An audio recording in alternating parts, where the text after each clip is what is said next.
Mystery in Bugtown by the Walter Children. One night I peeked in through the hedge and saw the insects ball, the greatest party of the year for bugs both big and small. The moths and roaches, fleas and ants all danced around the square, not knowing Bugtown's biggest night held danger in the air. When in the middle of the ball they heard a ghastly sound, and Charlie Roach, a two-bit hood, came plunging towards the ground.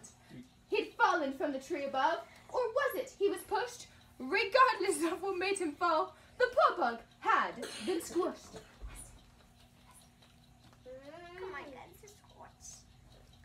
Police Chief Slug was first on hand to view the flattened mess. "This bug's alive but needs some help," he said with great distress. And as they hauled the roach away,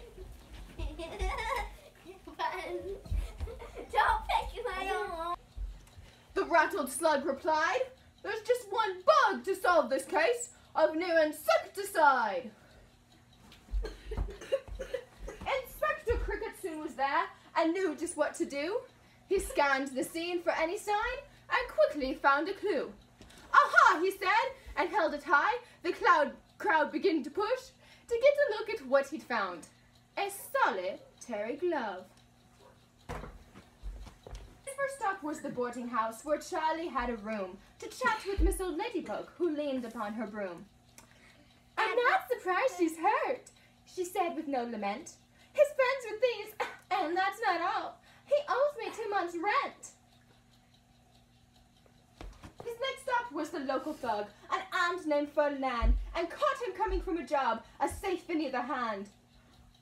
I don't know nothing about the roach," he said defensively, "but Centipede the centipede can tell you more than me." Now, Centipede the centipede was clever as could be, and Cricket thought if someone knew, then surely it was he. "It's a shame," Pete said, "a tragedy so violent, but clever bugs know when to talkin', when they should be silent." Baby, when did the spider drink your blood out? "Yes, no, shh." The Cricket felt completely stumped. Then he saw the eyes of the Spider Queen, who ruled the web of spies. "Don't despair," she hissed. "I know that you can do it. The trail you're on is quite correct. You'll see when you hop to it." "That's it," chirped the Cricket, and down he went to try the daily slat, where Hetty Hopper reigned supreme, a queen of Bugtown chat. "Of course I know," the gossip teased and gave a little hop. "Go right back to the underworld, but this time to the top."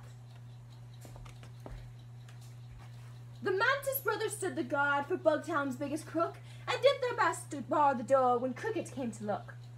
"Step aside," the lawman warned. "Don't try to block my way. And if your boss is guilty, boys, you'd better start to pray."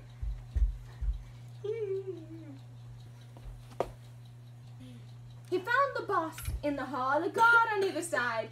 His girlfriend, Katie, stood behind and tried her best to hide.